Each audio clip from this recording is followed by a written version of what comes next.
Kate and Mike were enjoying a quiet dinner in their warm, inviting kitchen when Kate, after taking a sip of her juice, casually dropped a surprising bit of news. "Hey, Mike, guess what? At today's meeting, they announced that a few of our top managers will be heading out next month for advanced training in another city," she said with a spark of excitement. "And I'm one of them." Mike's eyes widened in surprise. "Wow, Kate, that's incredible.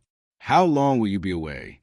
"Just a week," she replied, her face lighting up with genuine joy.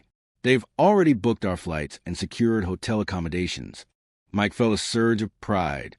It was clear her dedication and hard work had finally been noticed, and she was glowing with happiness. They had been married for 6 years, their love story beginning at work. Their connection had been instant, and even after Mike moved on to a higher position at a different company while Kate stayed behind, their bond only strengthened. They soon moved in together, and a year later, he proposed. Their life together was mostly harmonious, though Kate occasionally grew frustrated when Mike buried himself in work meetings, leaving her feeling overlooked. So hearing that her efforts were being recognized made Mike feel twice as happy. It meant she was channeling her energy into something meaningful rather than lamenting about feeling idle. Before long, her suitcase was packed, and she was ready to leave. Mike even considered taking a half-day off to see her off, just to show his support. But Kate quickly insisted there was no need. Mike hesitated for a moment, caught off guard by her sudden dismissal. But in the end, he respected her wishes. "If that's what you want, then okay," he said. The following evening, as Mike drove home from work, he reheated the meal Kate had left for him and settled in front of the TV. Midway through his dinner, a thought struck him. He needed to check on something for work. Some major clients were visiting soon, and his team had been scouting for hotels near the office. The secretary had sent him a list of options, but none seemed quite right. Then it hit him. He knew of a much better hotel. Finishing his meal quickly, he grabbed Kate's laptop from the coffee table in the living room and started searching. That's when something odd caught his eye. In the search history, he noticed a peculiar query. Just the other day, someone had been looking up hotels along the coast. A strange sense of unease crept over him. Pushing aside his original task, he began sifting through the browser history more thoroughly. Sure enough, Kate had been searching for hotels, but not anywhere near the city where the training was supposed to take place. She had been checking out accommodations for two in a completely different location. A deep frown settled on Mike's face. Something wasn't right. Determined to get to the bottom of it, he decided to make a call the next morning. As soon as he reached the office, he dialed Kate's workplace. After a few rings and a brief hold, a familiar voice greeted him cheerfully.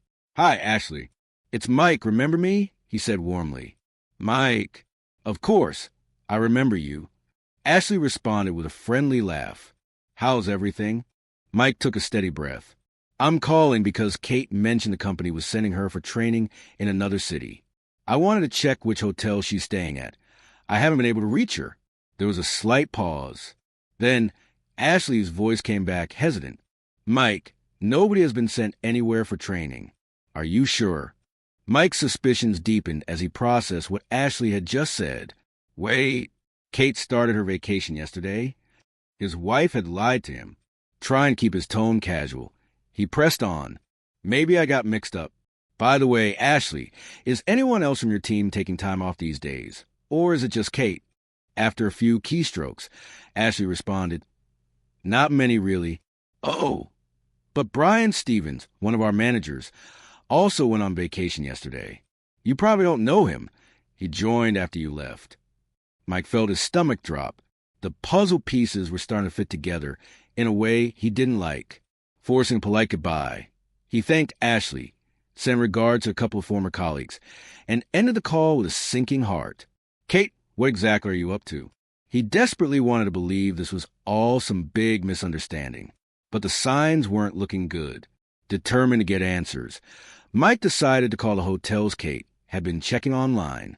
After dialing 5 different places and finding no record of her name, his anxiety spiked. He felt like a paranoid, jealous fool, but something kept nagging at him, pushing him forward. Then, at last, a breakthrough. Calling another hotel, he used every ounce of charm to coax information from the receptionist, casually inquiring if a guest matching his wife's description had checked in. But the receptionist refused to disclose anything to a stranger over phone. Mike was about to give up when something in the background made his heart plummet, a familiar laugh. It was faint but unmistakable. Kate, realizing he caught her red-handed, he quickly apologized, changed his approach, and asked about available rooms instead. "I'm sorry, but I can barely hear you. Could you speak up?" Mike raised his voice, prompting the receptionist to repeat the hotel's scripted pitch a little louder. At the same time, he dialed Kate on another line. She picked up almost immediately. The subtle hissing in the background suggested she wasn't alone. "Hey, honey, just heading back to class after a break," she greeted in a breezy tone. "Hi, Kate," he replied calmly, though his pulse pounded. "I was just calling to check how the training's going. What new things are they covering?" Kate didn't hesitate. She started rattling off details about the lectures, improvising as she went, but Mike barely listened. His focus was on the overlapping voices from both calls. The receptionist continued listing hotel amenities, her voice loud and clear. And then the final blow, a soft apology, barely above a murmur. "Brian, Kate, here's your key. Sorry for the wait." Mike's blood ran cold. The very same Brian Stevens, her lover. Though anger burned in his chest, he refused to explode over the phone. What was the point? She wasn't even in town. No, he would handle this smartly. 1 week later, Kate arrived home around noon, while Mike was still at work. Despite everything, she felt euphoric. Her getaway with Brian had been everything she dreamed of. Pure bliss. Their relationship had been building for months, and this trip had sealed the deal.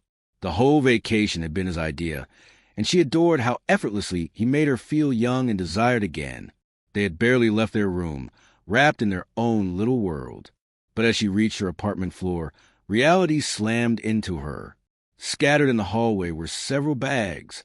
Her bags. Her stomach twisted. What the hell? Panic set in as she rushed to the door, fumbling for her key. But when she tried to unlock it, the key wouldn't turn. Locked out, heart pounding. She yanked out her phone and dialed Mike. He answered after the second ring. "So, you're back," he said flatly. "Did you get your things? No one stole anything, right?" Kate's pulse thundered. "Mike, what the hell is going on?" she yelled. He didn't raise his voice. He didn't need to. "Maybe you should explain that to me. Or should I ask Brian instead?" His voice was cold as ice. Her breath caught in her throat. "Either way," he continued, his tone final, "you can go wherever you want. There's no place in my home for a liar." Then he hung up. Kate stood frozen, her mind racing. How had he found out? Where had she slipped up? Desperation clawed at her as she paced outside the door, thinking of her next move. There was only one option left. Hands trembling, she called Brian. The moment he answered, her stomach dropped further. His voice carried the same defeated tone as hers. And in the background, an echo hinted that he too had been kicked out. Mike had gotten to them both. And just like that, one seemingly harmless lie unraveled into a devastating betrayal. One that shattered everything. Mike never forgave her. He cut all ties, moving forward without looking back. No, he wasn't bitter about love or marriage. He had simply learned one thing. Next time, he would look a little closer.